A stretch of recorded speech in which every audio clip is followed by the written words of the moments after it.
At the family meeting about selling the company, I saw my son slip something into my wife's drink. When they were distracted, I subtly switched her glass with my daughter-in-law's. She drank it, and 10 minutes later, I could hardly believe what I witnessed. Subscribe to the channel for more stories like this and comment the city you're watching from. At 62 years old, I thought I knew my son. I thought I understood the man I had raised, the boy who used to climb onto my lap and ask me to read him bedtime stories. But sitting in that mahogany-paneled conference room on a gray Tuesday morning in October, watching Byron slip something into his mother's coffee cup, I realized I didn't know him at all. The meeting was supposed to be routine. After 38 years of building Hartwell Industries from nothing more than a two-man operation in a rented garage, Martha and I were finally ready to discuss succession planning. The company was worth nearly $12 million now, and we had called this family meeting to talk about Byron's gradual transition into leadership. Our lawyer, David Morrison, sat at one end of the long table, his briefcase open and documents spread neatly before him. Byron and his wife Cleo sat across from Martha and me, both looking appropriately serious for such an important discussion. I had been watching Byron carefully throughout the morning. Something about his demeanor felt off. He kept fidgeting with his phone, checking his watch, and exchanging meaningful glances with Cleo. When Martha excused herself to use the restroom, I saw my opportunity to address whatever was bothering him. "Son, is everything all right? You seem nervous." Byron forced a smile that didn't reach his eyes. "Just excited about the future, Dad? This is a big step for all of us." Cleo nodded enthusiastically, her perfectly manicured fingers drumming against the table. "We're just so grateful for this opportunity. You and Martha have built something incredible." There was something in her tone that made my skin crawl, though I couldn't put my finger on what it was. Cleo had always been charming, almost too charming. She had swept Byron off his feet 5 years ago at a charity gala, and within 6 months they were married.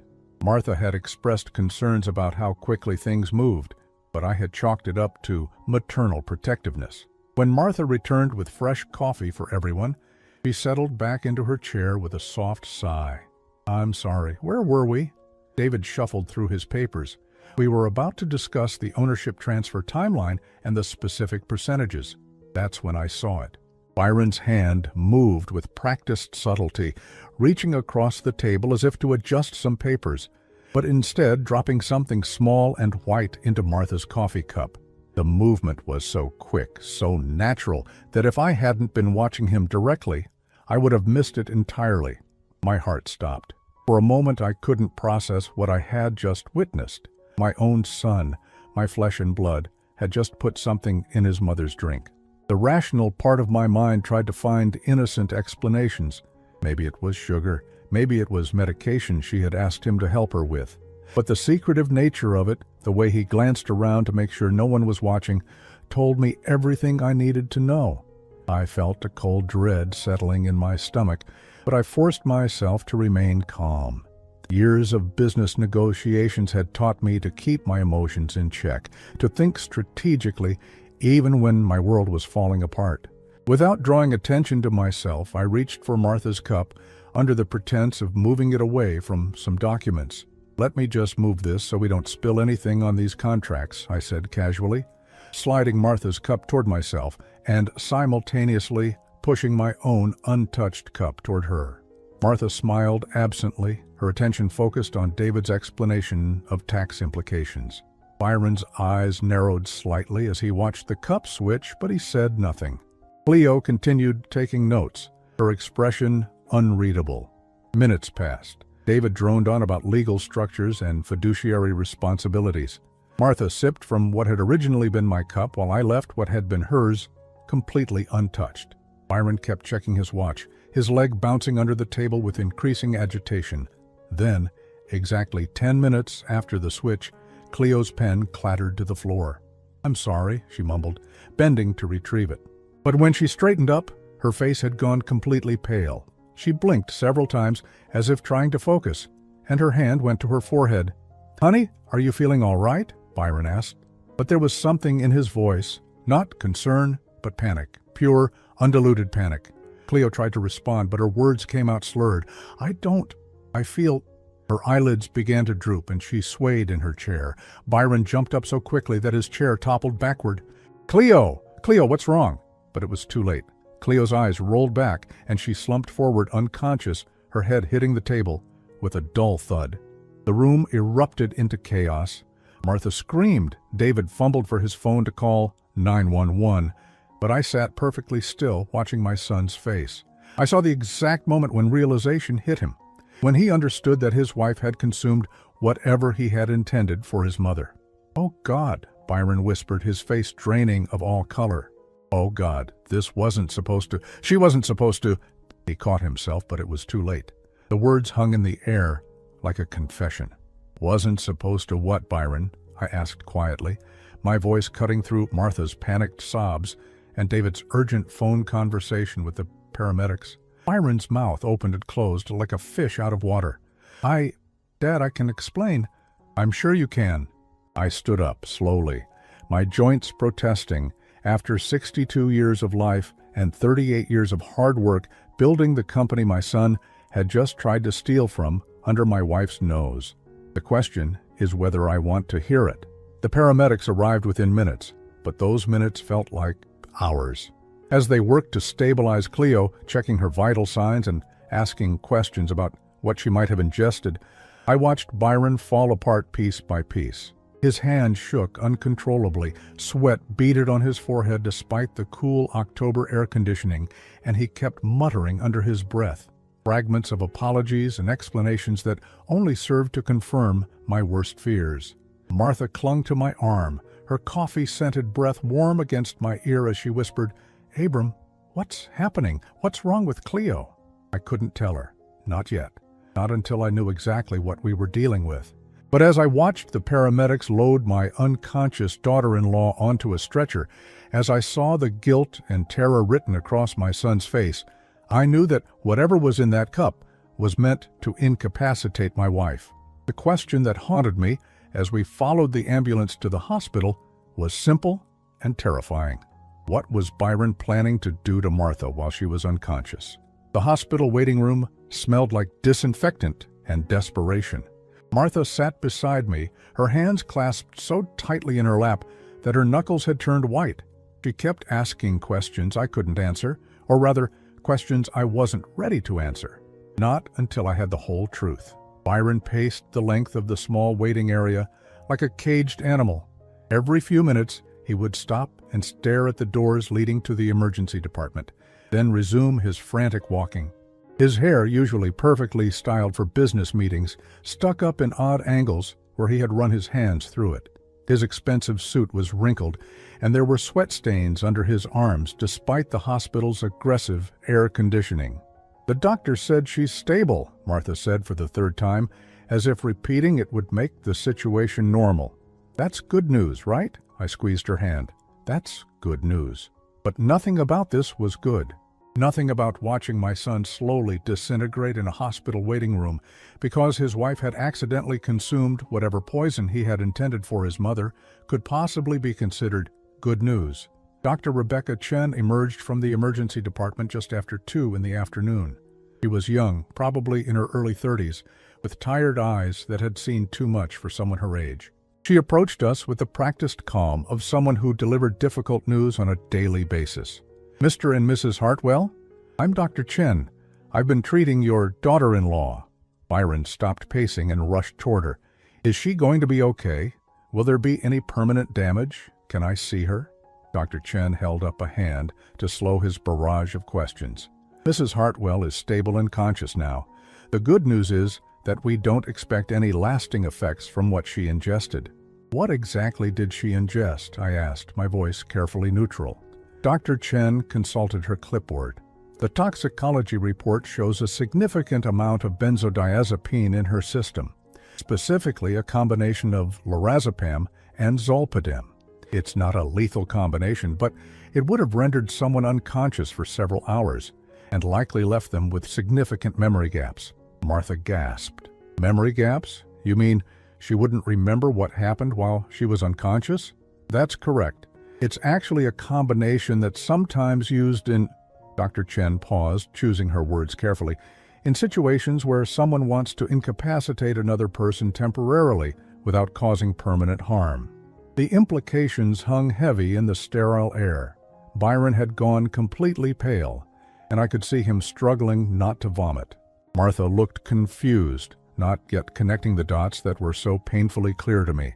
"Can we see her?" I asked. "Family members only, and only 2 at a time. She's still groggy, but she should be fully alert within the next hour or 2. Byron stepped forward eagerly. "I'll go first. She's my wife. I should—" "Actually," I interrupted, placing a firm hand on Byron's shoulder, "I think Martha and I should see her first.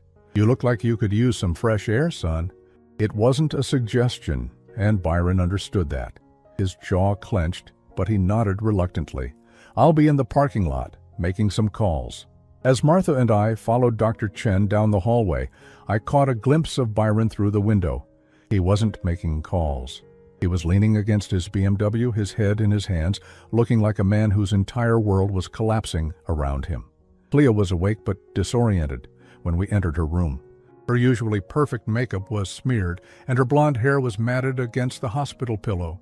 She looked younger somehow, vulnerable, in a way I had never seen her before. "Abram? Martha?" Her voice was hoarse, confused. "What happened?" "Byron said I collapsed during the meeting, but I don't remember anything after." She frowned, struggling to piece together her memories. "What do you remember, dear?" Martha asked gently, settling into the chair beside Cleo's bed. "We were talking about the company transfer. David was explaining something about tax structures, and then—" Cleo's frown deepened. "I remember feeling dizzy suddenly, and then nothing until I woke up here." I exchanged a look with Martha, who was beginning to understand that something was terribly wrong. "Cleo, did you eat or drink anything unusual today, before the meeting?" "No, just coffee. Byron brought me a cup from that little cafe down the street from the office. And then I had more coffee during the meeting." She trailed off, her eyes widening as a thought occurred to her. "Wait, why are you asking me this? Do you think someone—" "I think," I said carefully, "that you accidentally consumed something that was meant for someone else." Cleo stared at me for a long moment, processing this information. Then, in a voice barely above a whisper, she asked, "Who was it meant for?" Before I could answer, Byron burst through the door. His face was flushed, and he was breathing heavily, as if he had run up several flights of stairs. "How are you feeling, honey?" he asked, rushing to Cleo's bedside. But his eyes weren't on his wife. They were on me, watching my reaction, trying to gauge how much I knew. "I'm confused, Byron," Cleo said slowly. "Abram was just explaining that I might have consumed something that was meant for someone else." Byron's face went through several emotions in rapid succession: panic, guilt, and finally, a desperate attempt at innocence. "That's ridiculous. Who would put something in someone's drink? That's crazy talk." "Is it?" I asked quietly. "Because Dr. Chen just told us that Cleo consumed a combination of drugs that would render someone unconscious for hours with significant memory loss. That seems like a very specific accident." Byron's hands were shaking now. He gripped the metal rail of Cleo's hospital bed so tightly that his knuckles were white. "Dad, you can't seriously think that anyone would—" "Byron!" Cleo's voice cut through his stammering. She was staring at her husband with growing horror. "Byron, tell me you didn't—" "I didn't do anything." The words exploded out of him with such force that Martha jumped. "This is all just a terrible misunderstanding." But Cleo wasn't buying it anymore. I could see the pieces clicking together in her mind, the nervous energy Byron had displayed all morning, his constant watch-checking, the meaningful looks between them that I had interpreted as excitement, but now realized had been coordination. "You were going to drug Martha," Cleo whispered, her voice filled with disbelief. "During the meeting about the company transfer, you were going to knock her unconscious." Byron's facade finally cracked completely. "It wasn't supposed to hurt anyone. It was just—" "She was never going to agree to sign the papers giving me full power of attorney. You know how stubborn she is about maintaining control. I just needed her out of the way for a few hours so we could—" He stopped, realizing that he had just confessed to attempted drugging in front of 3 witnesses. But the damage was done. Martha's face had gone completely white. "So you could what, Byron? What were you planning to do while I was unconscious?" Byron looked around the room desperately, like a trapped animal searching for an escape route. "Mom, I can explain. This isn't what it looks like. I was just trying to secure our family's future. The company transfer documents were already prepared, and I just needed—" "You needed to render your mother unconscious so you could manipulate her into signing away her rights to the company she helped build," I finished for him, my voice deadly calm. The silence that followed was deafening. Even the normal hospital sounds, the beeping of machines, the chatter of nurses in the hallway, seemed muted by the weight of Byron's betrayal. Finally, Cleo spoke, her voice small and broken. "How long have you been planning this?" Byron couldn't meet her eyes. That was answer enough. The drive home from the hospital was the longest 23 minutes of my life. Martha sat beside me in complete silence, staring out the passenger window at the passing autumn landscape. Her hands were folded in her lap, but I could see the slight tremor in her fingers that she was trying so hard to hide. In 41 years of marriage, I had seen Martha angry, sad, frustrated, and disappointed, but I had never seen her look so utterly broken. Byron and Cleo had stayed at the hospital. Cleo needed a few more hours of observation, and honestly, I wasn't ready to face my son again. Not yet. Not until I had time to process what had just happened and figure out what came next. When we finally pulled into our driveway, Martha spoke for the first time since leaving the hospital. "He was going to drug me, Abram. Our son was going to knock me unconscious so he could steal our company." I turned off the engine and sat in the growing darkness of our garage. "I know. How long do you think he's been planning this?" That was the question that had been eating at me for hours. "I don't know, sweetheart, but I intend to find out." Inside our house, everything looked exactly the same as it had when we left that morning, but somehow it felt different. The family photos on the mantelpiece, Byron's high school graduation, his wedding day, Christmas mornings filled with laughter, they all seemed like relics from someone else's life now. How do you look at pictures of your child and reconcile them with someone who would drug his own mother? Martha headed straight upstairs, claiming she needed a shower, but I knew she really needed time alone to cry. I could hear the water running and then, faintly, the sound of sobbing that she thought the shower would mask. I went to my study and locked the door behind me. If Byron had been planning this for months, there would be evidence, financial records, legal documents, something that would show the scope of his betrayal. I pulled out the files related to our succession planning and began going through them methodically. What I found made my blood run cold. 3 months ago, Byron had requested copies of all corporate documents, claiming he wanted to familiarize himself with the business structure before taking over. I had been proud of his initiative. Now I realized it had been reconnaissance. 6 weeks ago, he had asked for access to our company's financial records, saying he wanted to understand our cash flow and investment strategies. Again, I had seen it as responsible preparation for leadership. But buried in my email, I found correspondence between Byron and our accountant, James Mitchell, that I had never been copied on. Byron had been asking detailed questions about the company's liquid assets, about how quickly properties could be liquidated, about the process for transferring ownership stakes. My hands were shaking as I called James at home. "Abram, good evening. I wasn't expecting to hear from you tonight. How did the family meeting go?" "James, I need you to tell me about the conversations you've been having with Byron over the past few months." There was a pause. "What conversations specifically?" "Don't play dumb with me, James. I found the emails. I know he's been asking you about liquidating assets and ownership transfers." Another pause, longer this time. "Abram, Byron told me you had asked him to handle those inquiries. He said you were testing his business acumen as part of the succession planning." My stomach dropped. "James, I never asked Byron to make those inquiries. I've been copied on every piece of correspondence related to succession planning except those emails." "Oh, God," James's voice was barely a whisper. "Abram, there's more. Byron asked me to prepare preliminary paperwork for transferring controlling interest of the company to him. He said it was just a draft, that you wanted to see what it would look like. The documents are already drawn up." I closed my eyes, feeling the weight of my son's betrayal settle fully on my shoulders. What kind of controlling interest? 85%. He said you and Martha wanted to retain 15% for sentimental reasons, but that you wanted him to have full operational control. 85%. My son hadn't just been planning to incapacitate his mother to steal part of our company. He had been planning to take virtually everything. James, I need you to cancel any work you've done on those documents. And I need you to prepare a full report of every conversation and request Byron has made over the past 6 months. Of course, Abram, I'm so sorry. If I had known, you couldn't have known. Byron lied to both of us. After I hung up with James, I sat in my study staring at the wall. The family photos on my desk, Byron as a toddler, learning to ride a bike, starting his first day of college, seemed to mock me. When had the sweet little boy who used to help me in the garage workshop turned into someone capable of this level of deception and betrayal? My phone rang, jarring me from my thoughts. Byron's name appeared on the screen. I let it ring 4 times before answering.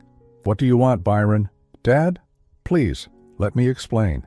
I know what happened today looks bad, but looks bad? My voice was dangerously quiet. Byron, you attempted to drug your mother. You've been lying to our accountant for months. You've been planning to steal our company out from under us. Silence on the other end of the line. I know about the ownership transfer documents, son. I know about the 85% controlling interest you were planning to take. I know about all of it. When Byron finally spoke, his voice was different. Gone was the panicked, guilty tone from the hospital. Now he sounded cold, calculating. Dad, you don't understand the position you're in. The company has been struggling more than you realize. There are debts you don't know about, obligations that need to be met. I was trying to save the family business. What debts, Byron? I review our financial statements every month. The statements you see, yes, but there are other commitments. Investments I made on behalf of the company that haven't panned out. Loans I took against future earnings. My hand tightened around the phone. What are you talking about?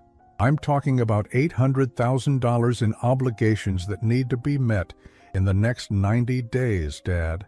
I'm talking about saving Hartwell Industries from bankruptcy. The number hit me like a physical blow. $800,000. We didn't have that kind of liquid capital without selling major assets. You took out loans against the company without my authorization. I had to. There was an opportunity for a major expansion into the Southeast market. I couldn't wait for board approval. The window was closing. What expansion? What opportunity? Byron, I haven't seen any documentation about Southeast expansion. Another pause. Because it didn't work out, Dad. The deal fell through, but the loans are still due. I felt like I was falling down a dark tunnel. Not only had my son tried to drug his mother to steal our company, but he had apparently already stolen from us to the tune of $800,000. Where is the money, Byron? Gone, invested in partnerships that dissolved, properties that couldn't be developed, contracts that fell through. You gambled away $800,000 of our money? I made business decisions that didn't pan out. It happens, Dad. That's why I needed to take control of the company officially, so I could make the hard choices necessary to save it. The audacity was breathtaking. My son had stolen nearly $1 million from our company, lost it all, and then planned to drug his mother so he could gain legal control of what was left. Byron, I said slowly, you are never getting control of this company. Not now, not ever. Dad, you need to think about this rationally. Without my plan, Hartwell Industries goes under in 3 months. Mom loses everything. You lose everything. I'm offering you a way to save at least something. By letting you steal it legally instead of illegally. By letting me fix the mess I created. I hung up the phone and sat in the dark silence of my study. Upstairs, I could hear Martha moving around in our bedroom, probably getting ready for bed, probably hoping that sleep would provide some escape from the nightmare our family had become. But there would be no escape. Not tonight, and probably not for a long time to come. Because now I knew the full scope of Byron's betrayal, and I realized that today's attempted drugging hadn't been the beginning of his plan. It had been the final step in a scheme that had been months in the making. My son hadn't just tried to steal our company today.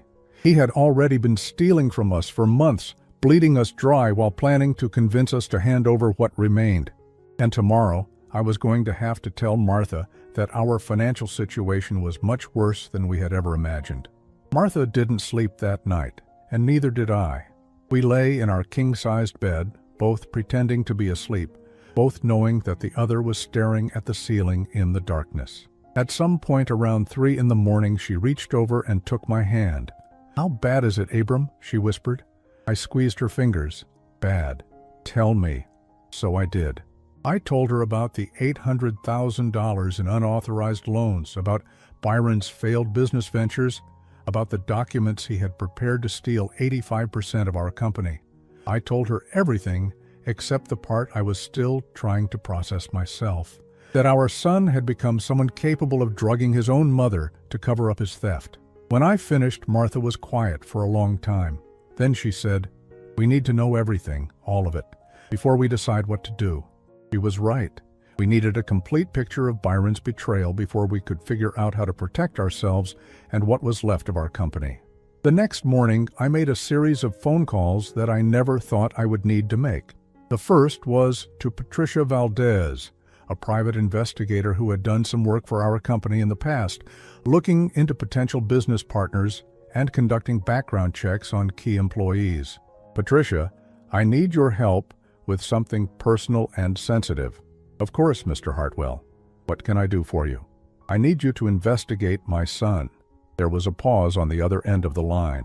Patricia had met Byron several times over the years. She knew this wasn't a request I was making lightly. "What am I looking for?" "Financial irregularities, undisclosed debts, gambling, business partnerships we don't know about. Anything that might explain how $800,000 disappeared from our company accounts. I'll need access to financial records and authorization to contact banks and creditors. You'll have whatever you need." My second call was to Michael Harrison, a criminal defense attorney who specialized in white-collar crime. I had hoped never to need his services, but here we were. "Michael, I need to understand my legal options regarding embezzlement by a family member." "Abram, what's going on?" I gave him the abbreviated version, the attempted drugging, the unauthorized loans, the forged documentation. When I finished, Michael was quiet for a long moment. "How much money are we talking about?" "At least $800,000, possibly more." "And you have documentation of the unauthorized transactions?" "I'm gathering it now." "Abram, I need to be very clear with you about something. If Byron has been forging your signature on loan documents or financial instruments, that's not just embezzlement, that's fraud. And if he attempted to drug Martha to force her to sign documents, that could be considered assault and attempted kidnapping, depending on how the prosecutor wants to handle it." The words hit me like a sledgehammer. My son wasn't just a thief. He was potentially a felon facing serious prison time. "Michael, what are my options?" "Legally, you have several paths. You can file criminal charges, pursue civil recovery, or try to handle this privately within the family. But Abram, you need to understand, if Byron is desperate enough to drug his own mother, he may be desperate enough to do other things. You need to protect yourself and Martha." After hanging up with Michael, I sat in my study and tried to process the fact that I was now investigating my own son as a criminal. Martha brought me coffee and sat down across from my desk. "What did the lawyer say?" "He said we need to be careful. Byron might be more dangerous than we realized." Martha's face went pale. "Dangerous? How?" "Someone willing to drug his mother to steal from her might be willing to do other things to cover his tracks." We spent the rest of the morning going through our financial records with a fine-tooth comb. What we found was worse than I had imagined. Byron hadn't just taken one large loan. He had been systematically bleeding money from our company for almost a year.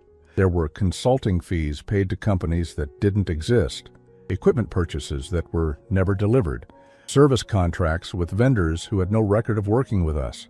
Byron had been creating fake expenses and pocketing the money, probably hoping that by the time anyone noticed, he would be in control of the company and could cover it up. The total amount was staggering. Over $1.2 million had disappeared from our accounts over the past 11 months. "Martha," I said, staring at the spreadsheet we had created, "we're not just looking at theft. We're looking at systematic embezzlement over nearly a year." Martha put her head in her hands. "How did we miss this? Because we trusted him. Because he's our son and we never thought to question his motives when he offered to help with the financial management." Patricia called that afternoon with her preliminary findings. "Mr. Hartwell, I've traced some of Byron's financial activity over the past year. It's not good news." "Tell me." "He has significant gambling debts. At least $300,000 that I can document, possibly more. He's been borrowing against the company's credit lines to pay off bookmakers and casino debts." My stomach dropped. "Gambling debts? Byron doesn't gamble. According to the records I've found, he's been making regular trips to Atlantic City and Las Vegas.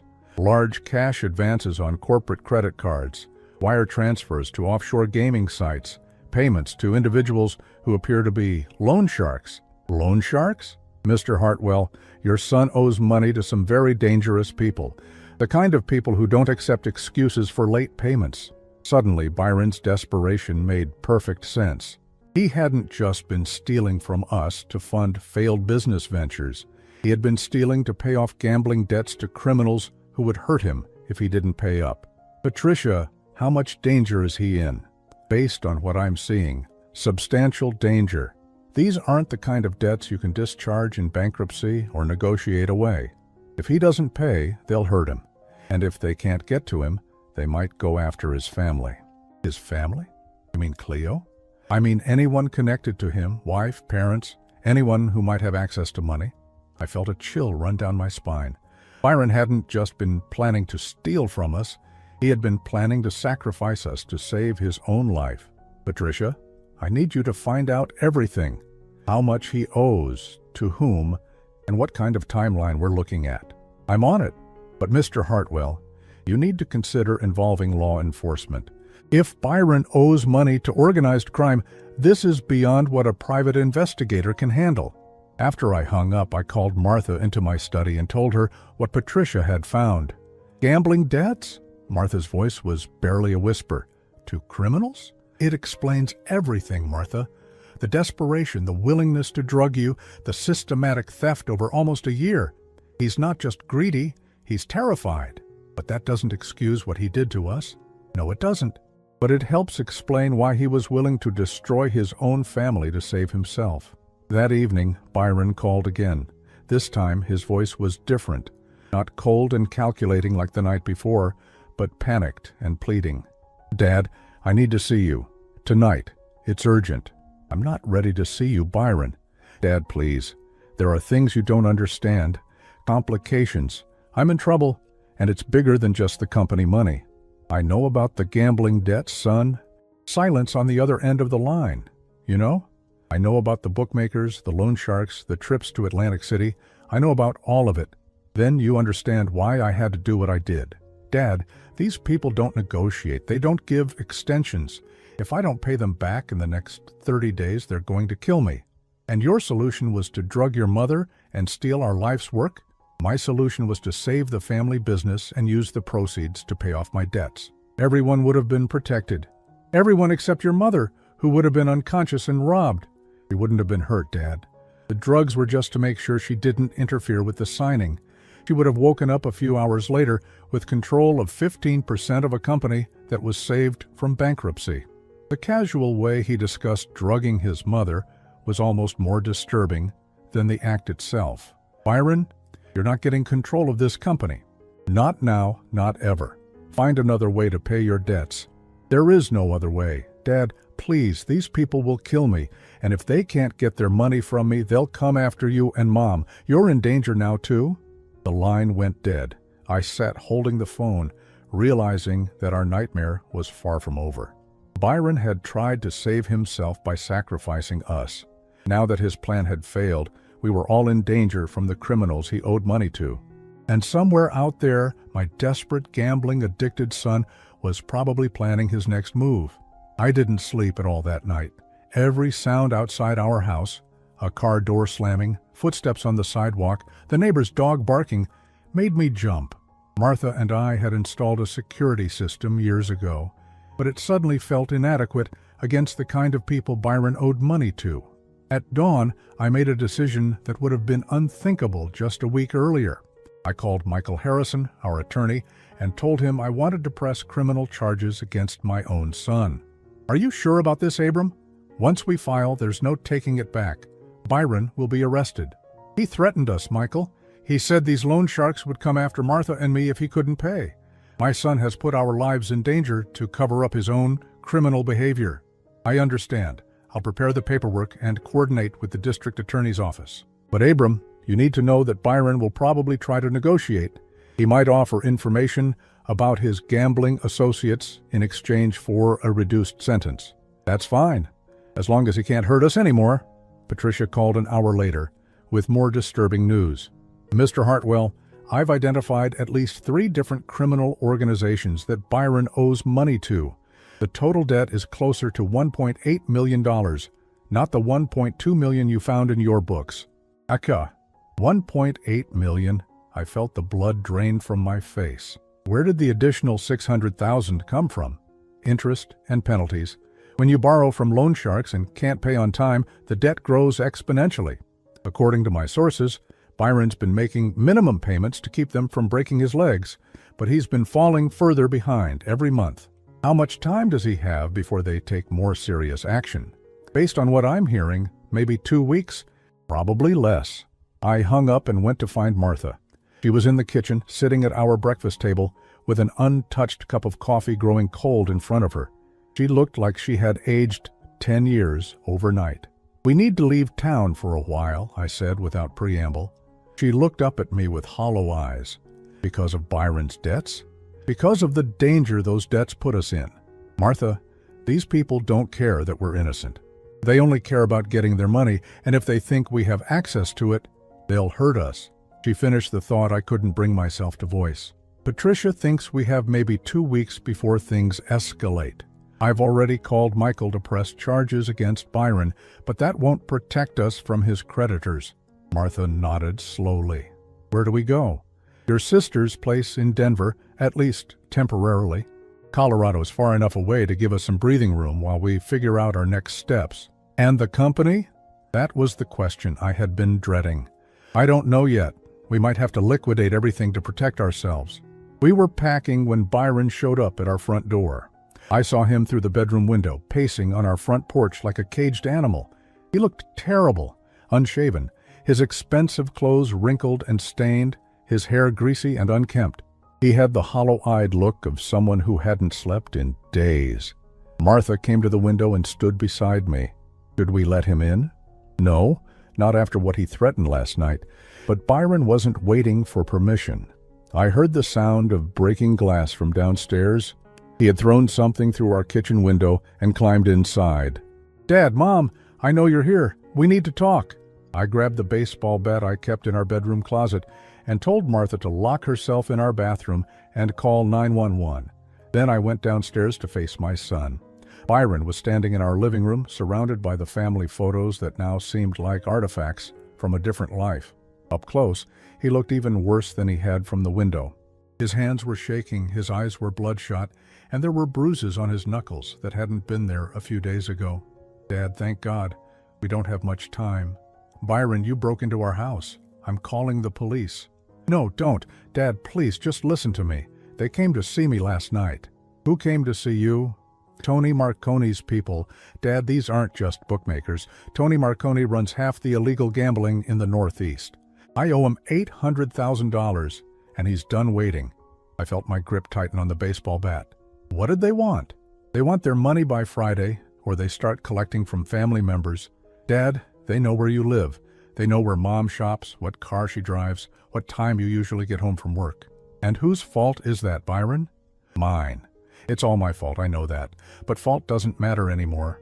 What matters is that they're going to hurt you and Mom if I don't pay them. Then you better figure out how to pay them without stealing from us. Byron laughed, but there was no humor in it. Dad, I've tried everything. I've sold my house, my car, everything I own. I've borrowed against my life insurance, maxed out every credit card I could get. There's nothing left except the company. The company isn't yours to sell. It could be. Dad, I still have the ownership transfer documents. All you and Mom have to do is sign them, and I can liquidate enough assets to pay off Marconi and still leave you with a decent retirement fund. Byron, we're not signing anything. We're pressing criminal charges against you for embezzlement and fraud. The color drained from Byron's face. You're what? You heard me. You're going to jail, son. The only question is, for how long? Dad, you can't. If I get arrested, I can't pay Marconi. And if I can't pay Marconi, that's not our problem anymore. Byron stared at me for a long moment, and I saw something shift in his expression. The desperate pleading was replaced by something colder, more calculating. Something that reminded me of the way he had looked when he slipped that drug into his mother's coffee. Actually, Dad, it is your problem, because I've already told Marconi's people that you and Mom are partners in the business. I told them you knew about the loans and approved them. My blood turned to ice. You did what? I had to give them some assurance that the debt would be paid. So I told them that the loans were a family decision, and that if something happened to me, you and Mom would honor the commitment. I felt the world tilting around me. Byron, you made us accomplices to your gambling debts without our knowledge. I made you responsible for them, which means if I go to jail and can't pay, they're going to come after you for the full amount. You son of a bitch. Dad, I'm trying to save all of us. Sign the transfer documents. Let me sell enough company assets to pay off the debt, and we all walk away from this alive. And if we don't? Byron's expression grew even colder. Then you better hope Marconi's people believe you when you tell them you had nothing to do with the loans. I raised the baseball bat slightly. Get out of our house, Byron. Dad, please, I'm begging you. Sign the papers and this all goes away. Get out. Byron looked at me for a long moment, then turned and walked toward the broken kitchen window he had climbed through. Just before he reached it, he turned back. Dad, I'm sorry it came to this, I really am. But if you don't help me, we're all going to pay the price. After he left, I went upstairs to check on Martha. She was still locked in the bathroom, sitting on the floor with her back against the door. Is he gone? Yes, but Martha, we need to leave. Now. Today. I told her about Byron's threat, about how he had made us responsible for his gambling debts without our knowledge. By the time I finished, she was crying. Not the quiet tears she had been shedding for days, but deep, wrenching sobs that shook her entire body. He's really going to let them hurt us, she whispered. Our own son is going to let criminals hurt us to save himself. Not if I can help it. I called Michael Harrison and explained the new threat. His advice was blunt and terrifying. Abram, you need federal protection. If Byron has really made you guarantors of his debt to organized crime figures, your lives are in immediate danger. I'm calling the FBI. Within 2 hours, our house was swarming with federal agents. Special Agent Sarah Chen, no relation to the doctor who had treated Cleo, was a serious woman in her 40s who had clearly dealt with organized crime cases before. Mr. Hartwell, we're going to offer you and your wife protective custody while we investigate your son's claims and assess the threat level. What about Byron? We'll pick him up for questioning. If he's been making false representations to criminal organizations about your involvement in his debts, that's a federal crime in itself. As Martha and I packed bags for what might be a very long stay in protective custody, I found myself thinking about the family photos scattered throughout our house. 41 years of marriage, 38 years of building a business, 35 years of raising a son who had ultimately tried to destroy us to save himself. Are you ready? Martha asked from the doorway. I looked around our bedroom one last time, at the life we might never be able to return to because our own son had chosen to sacrifice us rather than face the consequences of his actions. As ready as I'll ever be. Ours. But as we walked downstairs to meet the federal agents who would take us into hiding, I realized that ready or not, the final confrontation with Byron was still ahead of us. 3 months later, Martha and I sat in a federal courthouse in Philadelphia, watching our son being sentenced for multiple counts of embezzlement, fraud, and racketeering. The judge was a stern woman in her 60s who had clearly seen enough white-collar crime to be thoroughly unimpressed by Byron's tears and pleas for mercy. Mr. Hartwell, Judge Patricia Morrison said, her voice cutting through the courtroom like a blade, your crimes were not crimes of passion or desperation. They were calculated, premeditated acts that endangered not only your victims, but your own family members. The court sentences you to 8 years in federal prison, with possibility of parole after 5 years. Byron's shoulders shook as the bailiffs led him away in handcuffs. He looked back at Martha and me one final time, his face a mixture of regret and desperation. But neither of us made any move to comfort him. That time had passed. The FBI had been thorough in their investigation. They discovered that Byron had indeed told multiple criminal organizations that Martha and I were partners in his gambling ventures, making us targets for collection efforts. But they also discovered something else. Byron had been recording his conversations with these criminals, apparently planning to use the recordings as insurance if they ever threatened him directly. Those recordings had been enough to bring down 2 major gambling operations and put several dangerous people behind bars. In exchange for his cooperation, Byron's sentence had been reduced from the 15 years he could have received to the 8 years he ultimately got. But the recordings had also captured Byron's own voice, clearly stating that his parents knew nothing about his gambling debts and that he was lying to the criminals about our involvement. Those admissions had ultimately saved our lives and our freedom.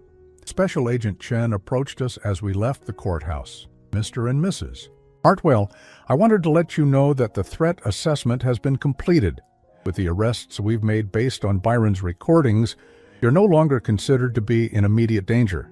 You can return to your normal lives." "Thank you, Agent Chen, for everything. I'm sorry it had to come to this. I know this couldn't have been easy." He was right. It hadn't been easy. Watching your own child be sentenced to federal prison never is. But as Martha and I walked out of that courthouse into the bright afternoon sunlight, I felt something I hadn't felt in months. Relief.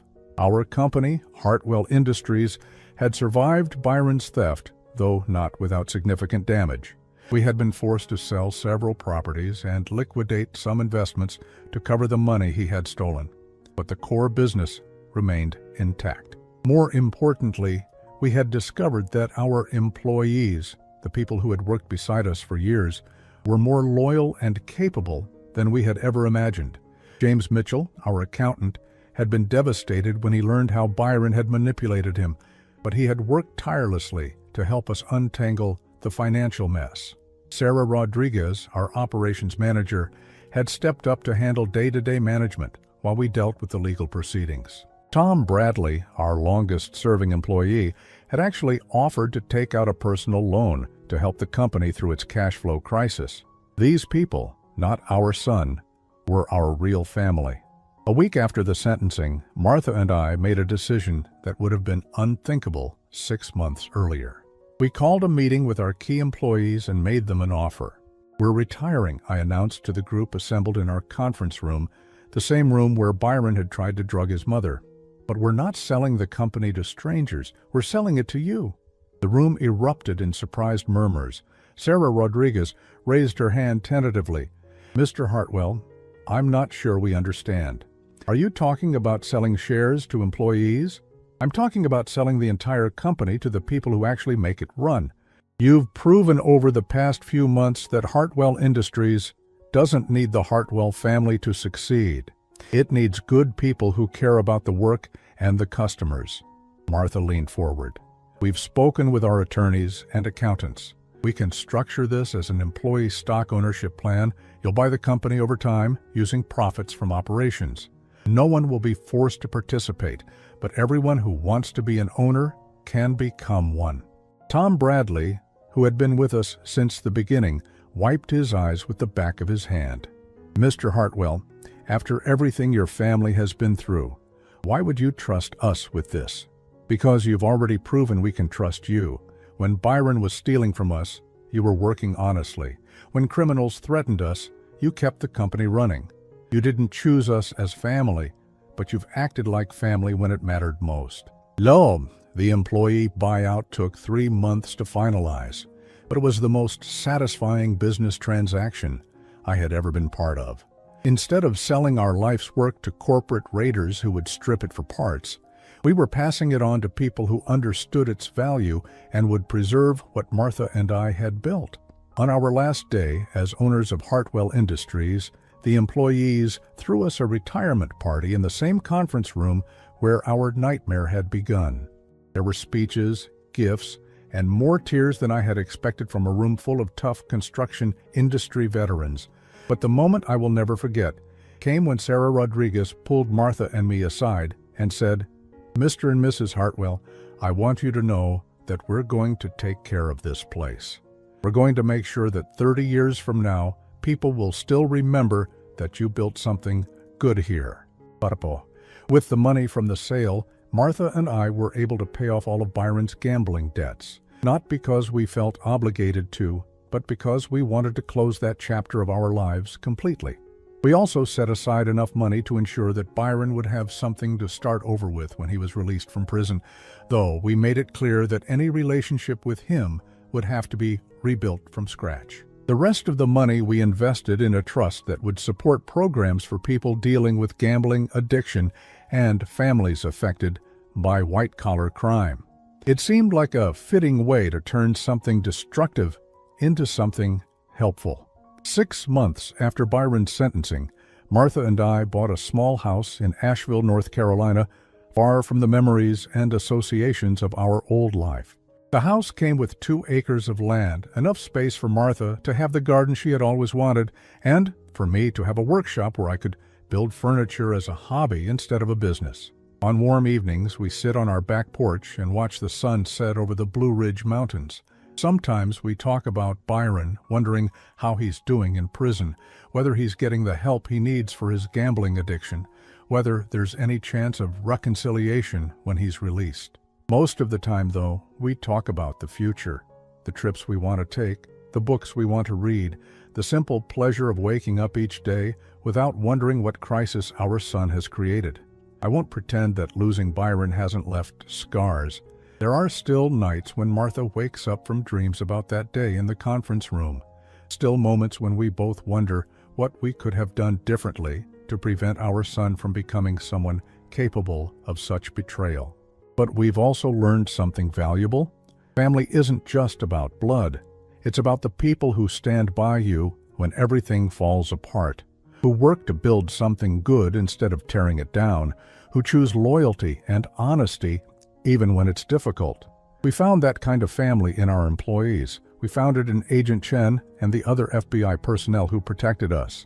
We found it in Michael Harrison and Patricia Valdez and all the other professionals who helped us navigate the worst crisis of our lives. And most importantly, we found it in each other. 41 years of marriage had prepared us for a lot of things, but not for discovering that our only child was willing to destroy us to save himself. The fact that we came through it together, that we supported each other instead of turning on each other, that we made decisions based on shared values rather than individual survival, that's what real family looks like. Last week, I received a letter from Byron. It was the first communication we had received from him since his sentencing. The letter was short, written on prison stationery, in handwriting that looked older somehow, more careful. "Dad and Mom," it read, "I know I have no right to ask for your forgiveness.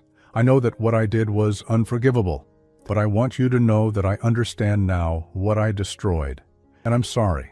I'm getting help for my gambling problem, and I'm trying to become someone you could be proud of again someday. I love you both, even though I know my actions proved otherwise. Byron." Martha and I talked about the letter for hours. We haven't decided whether to respond, whether to visit him, whether to begin the long process of trying to rebuild some kind of relationship. But we have decided one thing. We're not going to let Byron's choices define the rest of our lives. We survived his betrayal, we protected ourselves and our legacy, and we found a way to turn something terrible into something positive. Now we're focused on the future, on the life we're building together in the mountains of North Carolina, far from the conference rooms and corporate lawyers and federal agents who dominated so many months of our lives. Some stories don't have happy endings, but they can have peaceful ones. And sometimes, when you've lived through the worst thing you can imagine, peace is more valuable than happiness. As I finish writing this account, Martha calls to me from the kitchen.